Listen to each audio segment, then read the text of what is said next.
The race for honours in Gauteng's premier event has just got real. 3 runners find themselves at the top of the boards in this field of 19 to face the starter. War of Athena's got a length and a half to make up nothing. War of Athena's moved right up. Wilgerbosdrift Triple Tiara winner War of Athena could not have had a better prep with her win in a Pinnacle Stakes on the 6th of November. We fancy her to run a huge race. The weight favours her, and the draw got a fantastic draw of 5. And being a Group 1 race, it definitely suits the higher merit rated horses. She's working at her best, that she's peaked at the right time, and I think that prep run showed it. War of Athena, this is a 5-star performance today. Her well-being is good at this time, and we fancy our chances there. She's a real character, she knows she's the boss of the stable, and we allow her to do whatever she wants. Malmus now got them on the hop. World Sports Betting Triple Crown winner Malmus is never far from anyone's lips. Crown all for racing. Malmus won it.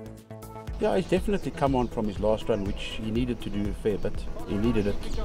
Malmus has got 3 or 4 lengths to make up. I mean, ideally I'd love to have gone in with 2 runs under the belt, but he's got a long season ahead of him. Hopefully 2 runs in Cape Town and then a few runs in Joburg. So, you know, we'd like to leave a little in the tank.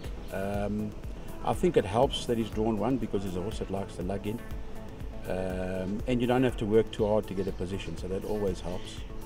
I still feel, however, I mean, weight-wise, the race definitely favours the top weights, that's for sure, given the condensed version that it is now. But, you know, I really feel War of Athena's got, I mean, we're giving her 1.5 kilos. She's a tough filly, and really at home at Turfentine as he is. She won her prep and he didn't, so that would indicate at the time she was probably in a little bit of form, and I'm sure it's come on, so the one to beat. Got the green light. 5-time Grade 1 winner Got the Green Light is the highest rated horse coming into this year's race. The working class boy got the green light, did it. Michelle, he had a tough July. There's only one person who can take the blame. I had no right to run him in the Champions Cup, which wasn't a good decision, but it is what it is.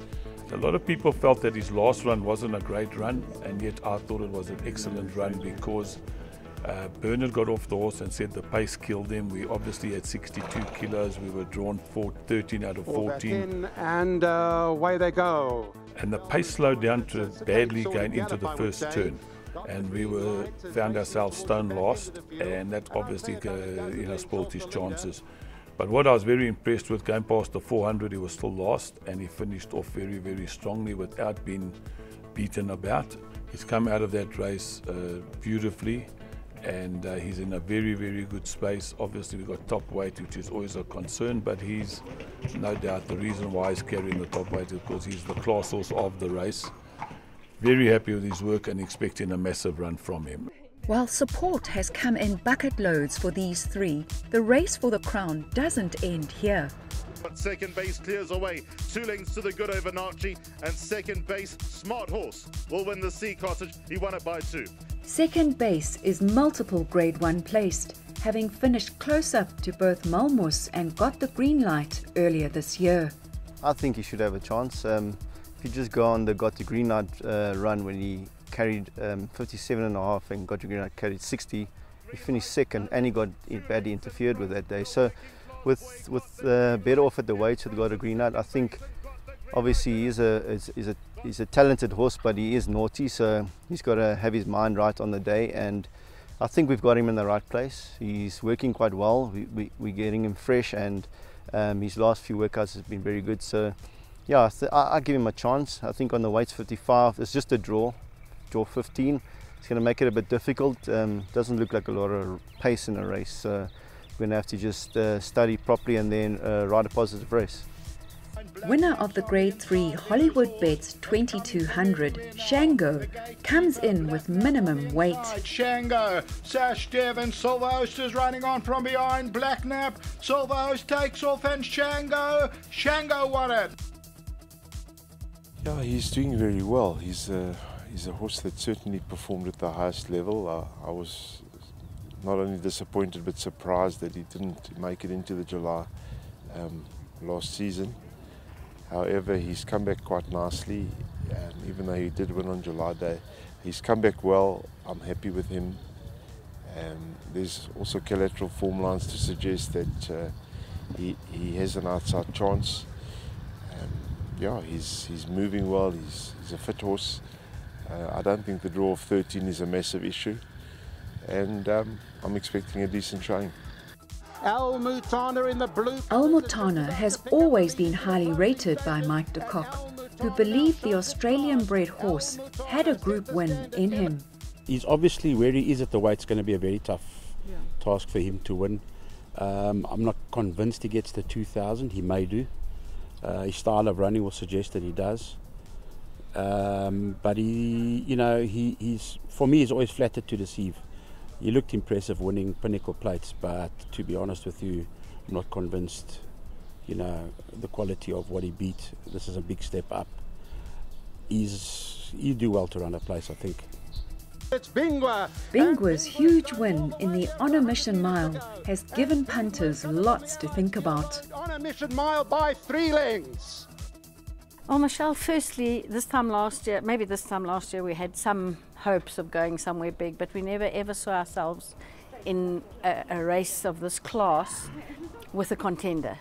And he did draw 18. We're not that unhappy. If I'd had to choose between 1 and 18, I would have taken 18.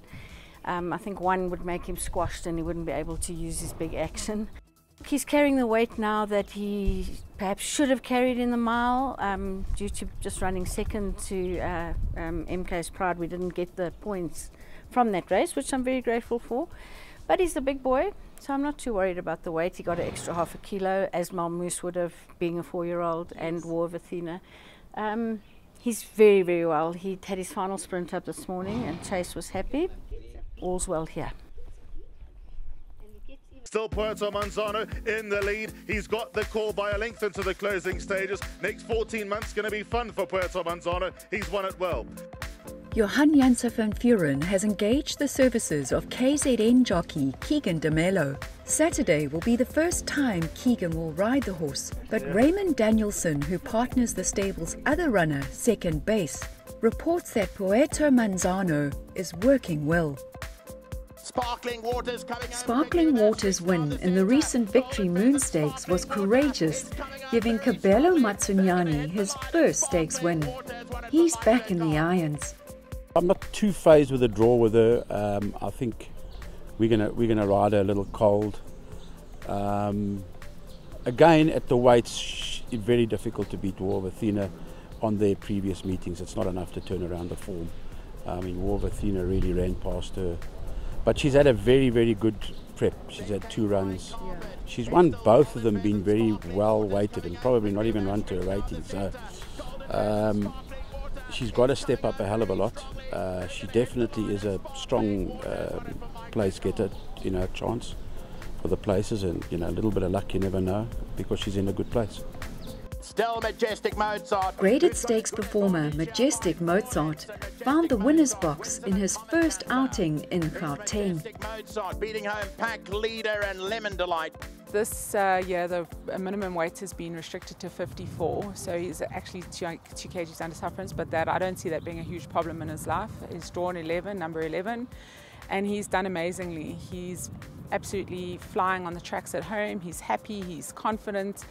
I think that win the other day just did the world of good for his ego. He is a man, and egos need to be brushed, and he did that very well himself. So I'm very confident with him going into this race. I mean, he's faced the best of the best since he started racing as a 2-year-old. Obviously, he's new to our stable, but with Candace, he literally raced against every horse that was of any decent quality, and he never disgraced himself. So if his form in the Highveld continues, I see him as being a massive runner.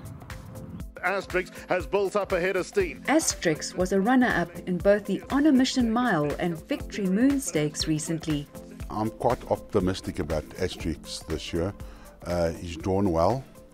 He's got the leading rider in the country on him, and he's got a nice weight. I'm convinced he stays 2,000 meters.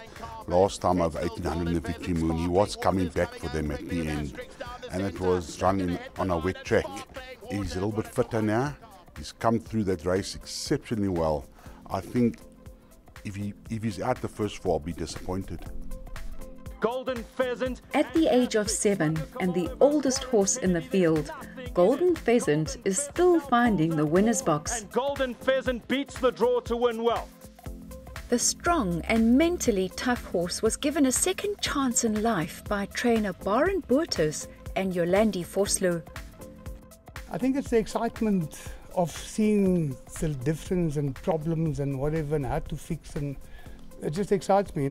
It's just the feel-good of getting the best out of a horse. Although jumping from Stallgate 12, Golden Pheasant has the in-form Ryan Munger in the irons, who rode a treble of winners at the rain-interrupted meeting at the Vaal on Thursday. Well, I looked at the horses to beat. And tell me? Well, Malmoose, War of Athena, I think, is number 1. And well, probably got the green light. The rest, I think, they're all going to fight for. And his chances in the race? I think he'll be there and thereabout. You know, you need the best horse to win the race. Okay. I don't think he's the best, but we're there to give it our all. Flying Carpet giving everything he's got. Although 4 kgs under sufferance, Flying Carpet has finally cracked a good draw. Flying Carpet dug as deep as he possibly could and won. He's a very nice big horse. He's got a big action. I think last year's form with the other 3-year-olds, he was never disgraced. Often got reasonably close to the best in the country. So even though he's 3.5 kilos out, he's actually not badly weighted with the 3-year-olds. Having said that, you've got to have healthy respect, obviously, for War of Athena and Second Base. I think they're both very well weighted. I think he's had a lovely preparation, good draw. Kelvin seems to get on well with him. And yeah, I think he's got quite a few things in his favour. He should be competitive. The field is rounded up by African Adventure, Sea Harm, Tree Tumbo, Tierra del Fuego, Johnny Hero and Green Haze. Mike, what do you think of the quality of this year's field? I think it's good quality, and I think the fact that the condensed weights, I know it doesn't favour a lot of horses, others it favours a lot, but it keeps the better older horses in the race. Otherwise, you know, they're giving away 8 kilos or 10 kilos, they tend to maybe want to give it a miss. We've got a triple tiara winner and we've got a triple crown winner, and obviously got the green light. Great race. People might say it's a bit of a weak field. I like to see it. I like to say it's a weak field when you've got horses like Malmoose and War of Athena in the race. I don't think there's a horse missing, you know, in the race that one would say should be there, except obviously the Cape horses. But you know, they've got their own season there. And but I applaud the Mozart Magic guys, forward thinking, sending the horse up, coming to have a crack here. So yeah, it's I think it's a high quality field. Exciting, and I hope everyone has a great run and all the horses come back safe.